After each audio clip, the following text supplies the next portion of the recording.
Natasha, and this is Strange Sisters.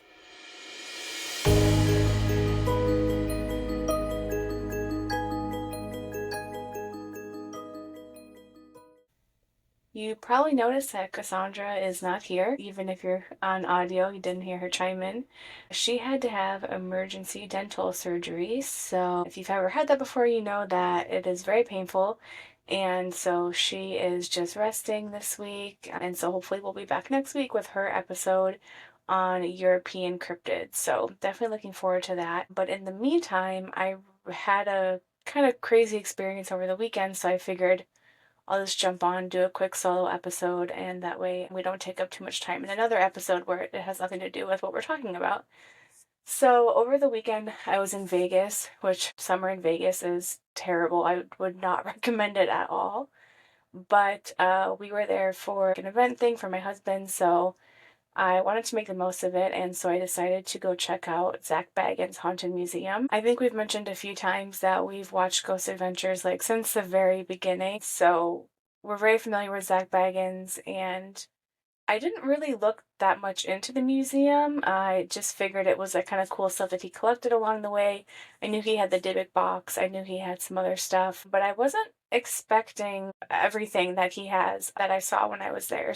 And so I'm just going to talk a little bit about what it's like at the museum and some of the stuff that I saw. So the tickets are not too bad. It's a 2 hour tour. You can have like a guided tour with a tour guide, and it's $54. So as of 2025. So not too bad. Like my husband and I spend a kind of a ridiculous amount of money for horror themed stuff every year for Halloween. So to me that seemed like pretty reasonable. Or you can also do like an upgraded experience. I think it was like 85, which includes some areas that are just for these VIP tour goers, and you also get a t-shirt at the end.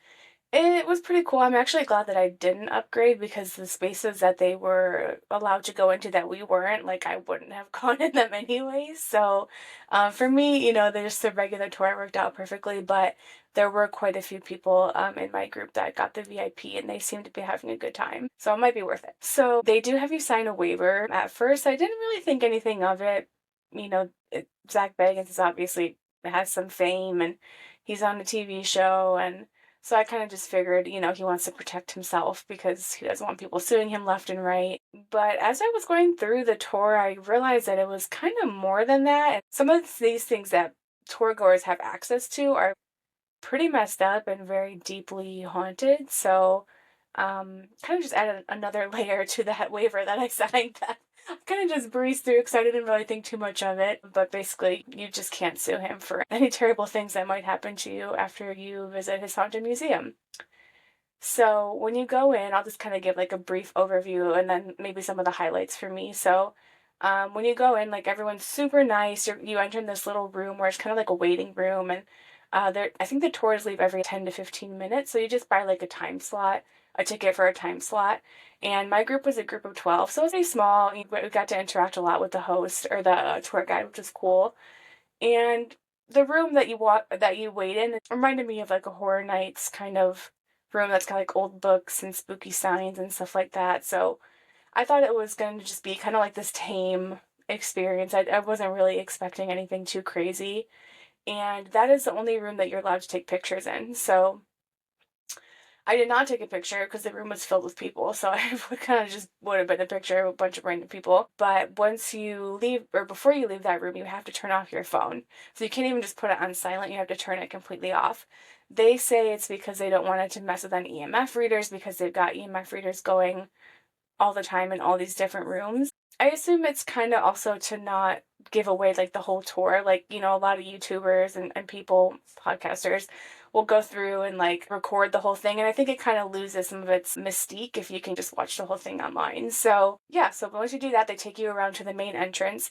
And the property that it's on is really cool. I guess there has been some reports of like the family that owned it did some demon summoning in like the 70s. This wasn't the family that built it, but this was the family that lived there after them. And so part of the VIP tours, you get to go into the basement, which I was like, there's no way I'm going down there. So again, I was glad that I didn't go ahead and purchase that. So I just waited at the top of the stairs and that was fine with me. So as you go through the house, there's lots of cool different little artifacts and like old dolls that have kids' hair from bereaved moms that would, when their kids died, they would make dolls and use their hair as the doll hair. There's lots of skulls all around the place, which the tour guide said there are no fake skulls. There's no props in the house, which is not totally true, but no fake skulls in the house. So that was kind of cool. You know, so that was the first impression. And I kind of thought, okay, well, you know, it's just lots of cool old spooky stuff. No big deal. I'll be fine. Because I did go by myself. My husband believes that this stuff can be like really negative and influence your life and impact your life. So he did not come with me. He felt bad about it. But when I got back, I was like, you would have hated it. You probably would have left right away. So it was for the best. So then we started going through some of the spaces, and there's 30 rooms in total, so I'm not going to talk about all of them. But there was some pretty messed up stuff that I was not expecting. The Dr. Kevorkian exhibit really, I think it affected me. So I have a GERD, which is like acid reflux and stuff for people that don't know. And I had just eaten like some fried food because I was like traveling. I didn't have breakfast prepared, so I just went and grabbed like a hash brown, a little sausage patty from McDonald's. So I'm like, am I having like a GERD flare up right now? Because like fried food and really fatty food can impact your GERD. Or am I actually nauseous right now because of what I'm experiencing? I guess a lot of women have experiences in the Dr. Kevorkian areas. So it was pretty spooky. There was a lot of his artwork hanging up. Each room had like usually a little video or audio from Zak kind of talking about like where he got the stuff from or why he collected these items. So that was kind of cool. You could definitely tell that he was very involved in the whole museum. So there was like a little exhibit room, and then the next room over, they actually had his van, his death van, where he would perform the physician-assisted suicide. So apparently the van was supposed to be demolished, but for whatever reason it wasn't, and the van that Zak has, like it has the title, the original title that Dr. Kevorkian signed, so it definitely was his van. And so those rooms definitely, I felt kind of weird in them. I thought, damn, am I going to be the one that has to leave from this tour group? Because it seems like it affects women more than men for some reason. I was like, okay, keep it together. You're going to be fine. It's just your GERD. Like, you're going to be fine. So we keep going through, and there's a lot of really cool stuff around. They did a great job with decorating and production. Like, the production value is very high. Lots of, like, fog machines and stuff like that, which, if you have allergies, that might kind of bug your allergies. It bugged me a little bit. And so you're just kind of going through this huge house. I think they said it's like 15,000 square feet. It didn't seem that big, but like I said, it's a 2-hour tour, so we were definitely walking around quite a bit. One area was focused on serial killers.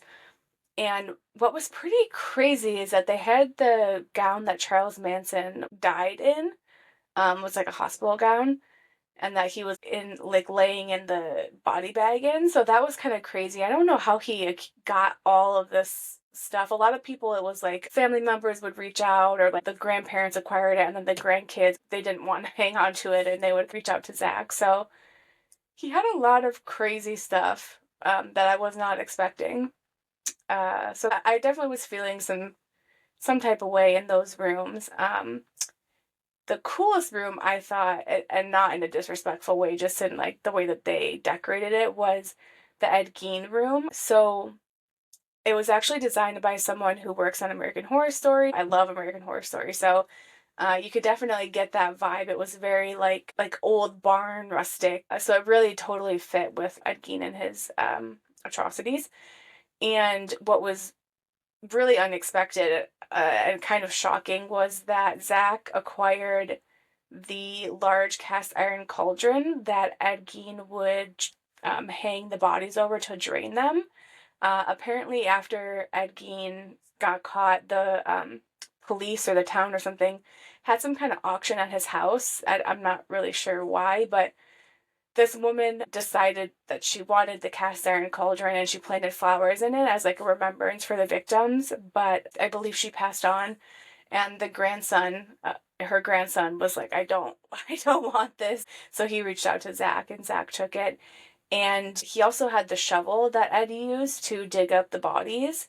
So, yeah, that was pretty shocking. I was not expecting to be so close to something that had such a evil history. And I don't know why. I mean, like I kind of knew what the place was, but I thought it would be more like a haunted house kind of thing, than like actual real a lot of like real things from like terrible crimes throughout history. So another room that really stuck out to me, and this one was super cool, and if you're like an OG Ghost Adventures watcher, then you'll understand the connection, is that Zak got a lot of stuff from Bobby Mackey's before it was demolished. So he got pieces of the floor. He got like dirt from the well, which was crazy. I'm not really, this doesn't really connect, but they also had a 17th century severed head of a witch displayed over the well that they kind of recreated with the well dirt, which was pretty just shocking to see like a severed head, like a mummified severed head. Yeah. So that was kind of interesting. I kind of just like peeked my head and then just like walked through. I was not super interested in looking at that. They also had a lot of stuff from the caretaker. I forget his name, but the caretaker's apartment. I guess they recreated his apartment in this one little room that was for VIP only. So that was pretty cool, just knowing Zak's history with Bobby Mackey, and like most people that are into paranormal stuff have heard about Bobby Mackey's and all the crazy stuff that happened there. So it was pretty cool that he was able to get a lot of stuff before the property was demolished. And I guess I had never heard this before, but I guess there was a river, or it was honestly probably in the show, but it didn't connect to with me at the time, that there was like a river that ran really close to Bobby Mackey's, and apparently since like the early 19th century, there had been this satanic cult that practiced there. So I guess that's maybe where some of these evil spirits came from, that predated the building. So that was pretty interesting. It was probably in the show, and I probably just forgot. So that room really stuck out to me. There was like a clown kind of circusy theme that was interesting. One of the clowns, it was a mannequin, thank God, was dressed up like one of the clowns from Hell House LLC, the one in the basement that moved its head in the first one. So that kind of freaked me out. Apparently, sometimes they do have like a guy in there that will jump out at you, but he wasn't there that day, so I was pretty glad about that. One of the tour goers was like hiding behind his girlfriend's back and just trying to get through. But they make it really narrow at one point, so you're like basically touching these clown mannequins, and he was totally freaking out. So if you don't like clowns, you might want to skip that area, but that was pretty cool. And then it started getting a little bit creepier. So then we get to the Dybbuk Box. So it's supposedly the most haunted artifact in the entire world. So I'm sure most people that are listening have heard of the Dybbuk Box. So there's kind of like this antechamber that they have. So it's really just a room, a room connected to another room. And it has some just information on the Dybbuk Box and like what's inside of it, which is cool. And then there was the opportunity for everyone to go in if you want to look at it. So I chose not to go in. Just knowing how much pain it's caused to people, I didn't want to see it in person. And I was really honestly surprised that you can just see it. I mean, I guess it is enclosed in some kind of like plexiglass. But yeah, that's something that I thought Zak would have kind of hidden away, just because I know part of his mission with this museum is just to like have these artifacts that like everyday people can't have in their lives.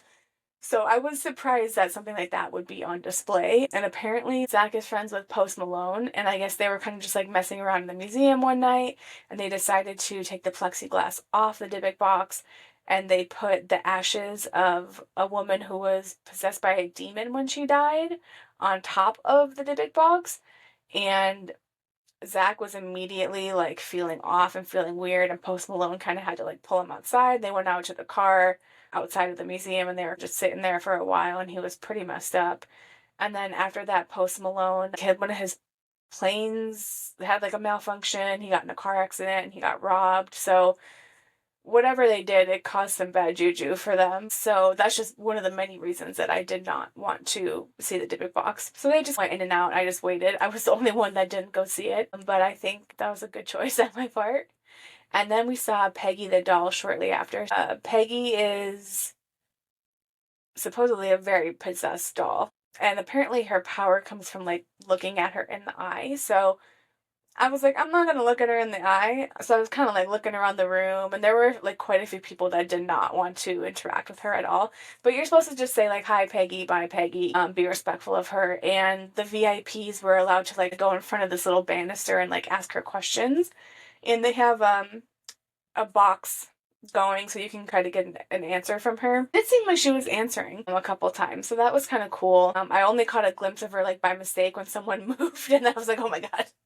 But yeah, otherwise tried not to interact with her. Of course, I said hi and bye, and that was about it. I did not want to piss her off in any way or interact with her. And so the tour guides all seem to like her. I guess Peggy talks shit to them a lot, so calls them like whores and stuff. So they all joke about her, but they have this new doll that our tour guide said that she has never seen before and she just has like a really bad feeling about. And I'm not even going to say the name of it. So if you go check it out, it might even be on Zak's show about the Haunted Museum. Apparently, it is very haunted, has caused a lot of people problems. It's like a really tiny little doll, too, which is kind of interesting.